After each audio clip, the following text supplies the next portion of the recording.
Everybody, आज आपको jurisprudence का एक नया टॉपिक पढ़ाना शुरू कर रहे हैं। टॉपिक का नाम है लेजिस्लेशन। लेजिस्लेशन का मतलब आप जैसे सबको पता है, लेजिस्लेशन का मतलब होता है विधायन। तो सबसे पहले आपको बता देंगे कि सोर्सेज ऑफ लॉ क्या है। देखिए, 3 तरीके के सोर्सेज ऑफ लॉ हैं।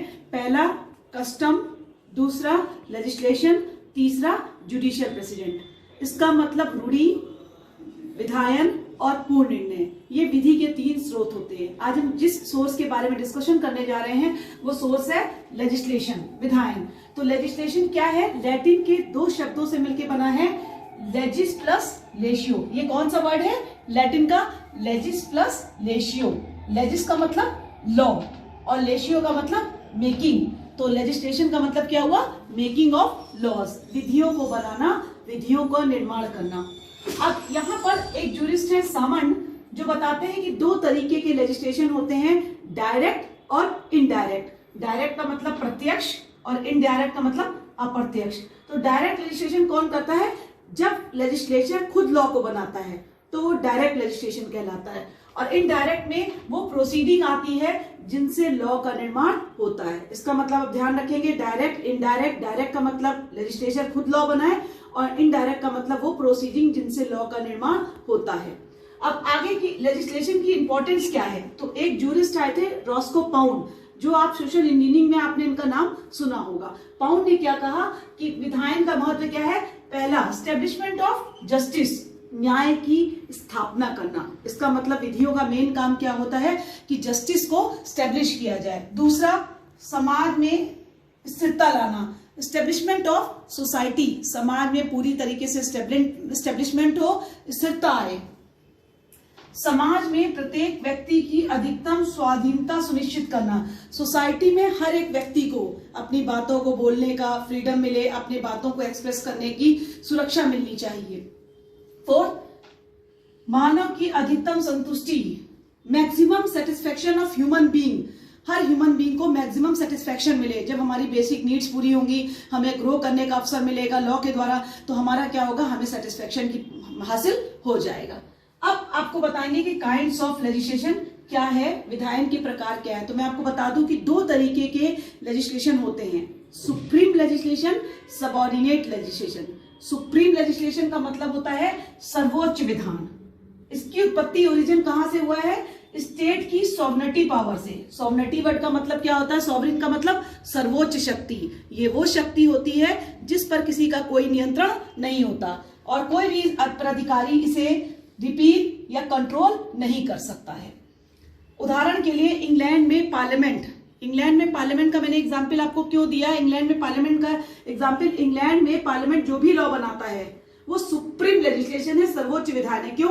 उस लेजिस्लेशन को किसी भी न्यायालय में चुनौती नहीं दी जा सकती है, कोई भी उसे कंट्रोल नहीं करेगा, कोई भी उसे रिपील करने की पावर नहीं रखता है। लेकिन हमारे इंडिया में स्थिति दूसरी है। इंडिया में हमारी स्थिति क्या है कि भारत की संसद द्वारा पारित अधिनियमों को, इसका मतलब इंडिया में पार्लियामेंट जो भी लॉ पास करती है उन सारे नियमों को हम कोर्ट में क्या कर सकते हैं? चैलेंज कर सकते हैं, चुनौती दे सकते हैं। जब हम किसी विधियों को कोर्ट में चुनौती दे सकते हैं तो वो लेजिस्लेशन सुप्रीम लेजिस्लेशन की कैटेगरी में नहीं आएगा। यहाँ पर हम क्या करते हैं? इंडिया में हम उसको चैलेंज कर लेते हैं, और इंग्लैंड में जो पार्लियामेंट लॉ पास करती है उसको चैलेंज नहीं किया जा सकता है। तो यहाँ का लॉ क्या है? इंग्लैंड का सुप्रीम, और इंडिया का क्या है? सुप्रीम लेजिस्लेशन नहीं मानते हैं। क्यों नहीं मानते? इसका रीजन बताया, क्योंकि इसको हम कोर्ट में चैलेंज कर सकते हैं। अभी आपने पढ़ा कि सुप्रीम लेजिस्लेशन क्या होता है, अब आपको उसका बताने जा रहे हैं सबऑर्डिनेट लेजिस्लेशन। सबऑर्डिनेट का मतलब होता है अधीनस्थ विधान। तो ऐसा लेजिस्लेशन जो सर्वोच्च विधान के अलावा, मतलब सुप्रीम लेजिस्लेशन के अलावा कोई भी और अथॉरिटी लॉ बनाए तो उसे क्या कहते हैं? सबऑर्डिनेट लेजिस्लेशन कहते हैं। उदाहरण के लिए संसद या विधानमंडल को छोड़कर कोई भी अथॉरिटी लॉ बनाएगी तो वो क्या कहलाएगा? सबऑर्डिनेट लेजिस्लेशन कहलाएगा। अब सबऑर्डिनेट लेजिस्लेशन के भी कई टाइप्स होते हैं। आपको पहला काइंड्स बताने जा रहे हैं, कॉलोनियल लेजिस्लेशन। अब ब्रिटेन में क्या छोटे छोटे उपनिवेश बनाए जाते थे? ब्रिटेन में क्या होते थे? छोटे छोटी कॉलोनीज ही छोटे छोटे उपनिवेश बनाए जाते थे, जिन्हें क्या कहा गया था? आप देखेंगे ब्रिटिश कॉलोनीज, ब्रिटेन उपनिवेशक, इनको क्या था? खुद लॉ बनाने की पावर थी।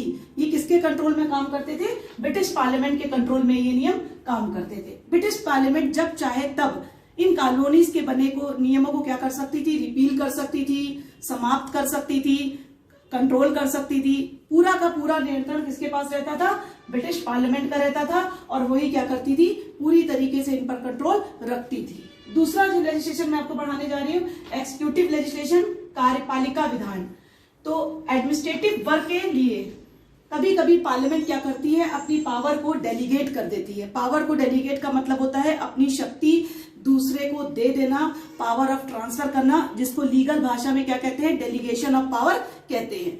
तो जब पार्लियामेंट क्या करे? एक्जीक्यूटिव को अपनी पावर ट्रांसफर कर दे, उसकी अथॉरिटीज को। अब डेलीगेशन ऑफ पावर का मतलब मैंने बताया कि पावर को डेलीगेट करना। जब एक्जीक्यूटिव को पावर डेलीगेट किया तो किन किन मामलों पर वो फॉर एग्जाम्पल लॉज बना सकती है?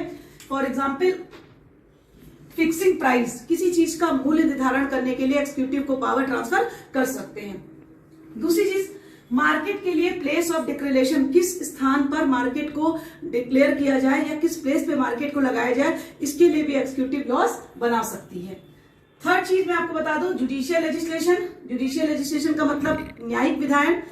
जब सबऑर्डिनेट लेजिस्लेशन में मैंने आपको बताया कि जब लेजिस्लेचर के अलावा कोई और लॉ बनाता है तो वो सबऑर्डिनेट है। सबऑर्डिनेट में मतलब जुडिशरी को भी लॉ बनाने की पावर दी गई है। तो आर्टिकल 145 में सुप्रीम कोर्ट को लॉ बनाने की पावर दी गई है, और आर्टिकल 227 में हाई कोर्ट लॉ बना लेगा। आर्टिकल 145 में सुप्रीम कोर्ट किस तरीके के लॉज बना सकती है? फॉर एग्जाम्पल के लिए बेल के लिए लॉ बना सकती है, अपील के लिए लॉ बना सकती है, केस ऑफ ट्रांसफर के लिए लॉ बना सकती है, प्रोसीडिंग करने के लिए लॉज बना सकती है, एडवोकेट के लिए लॉ बना सकती है, जो नए एडवोकेट्स आ रहे हैं उनके लिए लॉज बना सकती है। तो सुप्रीम कोर्ट क्या करेगी? आर्टिकल 145 में लॉज को बना सकती है, और हाई कोर्ट में 227 में। आर्टिकल 145 में जो भी लॉ जुडिशियल लेजिस्लेशन बनाएगी उस पर कंट्रोल किसका होगा? उस पर क्या रिस्ट्रिक्शन होंगे? उस पर पार्लियामेंट क्या होगा? पार्लियामेंट के कंट्रोल में रहेंगे। और दूसरा, वो उसके लिए राष्ट्रपति की या प्रेसिडेंट की परमिशन लेना जरूरी है। वो पार्लियामेंट के कंट्रोल में रहेंगे और प्रेसिडेंट की परमिशन से ही इन्फोर्स किए जाएंगे। अब नेक्स्ट है, आपको बनाने जा रहे हैं म्युनिसिपल लेजिस्लेशन, नगर पालिका विधायन। म्युनिसिपल लेजिस्लेशन का मतलब होता है कि नगर पालिका क्या कर सकती है? लॉज को बना सकती है। अब नगर पालिका किसके लिए लॉ बनाएगी? सफाई के लिए लॉ बना सकती है, रोड के लिए लॉ बना सकती है कि सड़कें जो खराब होती है उनके लिए लॉज बनाए जा सकते हैं, या अपने कामों को करने के लिए जो जो म्युनिसिपैलिटीज के वर्क होते हैं उन सब के लिए लॉ बनाने का पावर उसको डेलीगेट किया गया है।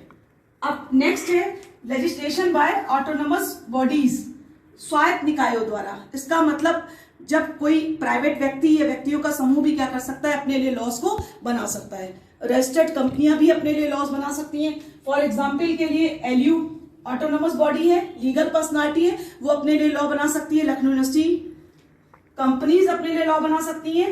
कब? कंपनी तब लॉ बना पाएगी जब कंपनी का रजिस्ट्रेशन हो जाएगा। बिना रजिस्ट्रेशन के कोई भी कंपनी अपने लिए लॉज नहीं बना पाएगी। बिजली, इलेक्ट्रिसिटी डिपार्टमेंट, रोडवेज डिपार्टमेंट, ये सब अपने लिए लॉज को बना सकते हैं। यहाँ पे आपको याद होगा कि लीगल फिक्शन के बारे में मैंने बताया कि लीगल पर्सनालिटी क्या होती है, वहां से ये चीजें कनेक्ट हो रही। जब किसी चीज को हम लीगल फिक्शन की पावर दे देते हैं तो वो अपने लिए लॉस को बना सकता है। इसीलिए कहा गया कि एलयू बना सकता है, रजिस्टर्ड कंपनियां बना सकती हैं, ट्रांसपोर्ट कंपनियां बना सकती हैं, रोडवेज बना सकते हैं। आज मैंने जो आपको टॉपिक लेजिस्लेशन का डिस्कस किया, मैंने आपको सबसे पहले लेजिस्लेशन का मीनिंग बताया, उसकी डेफिनेशंस बताई, और बताया कि काइंड्स में कितने तरीके के लेजिस्लेशन होते हैं, और सबऑर्डिनेट लेजिस्लेशन के भी मैंने आपको काइंड्स पढ़ाए। ये मैंने आपको एक टॉपिक क्लियर किया है। कोई भी आपको क्वेश्चन हो आप कमेंट बॉक्स में जाकर क्वेश्चंस को लिख सकते हैं।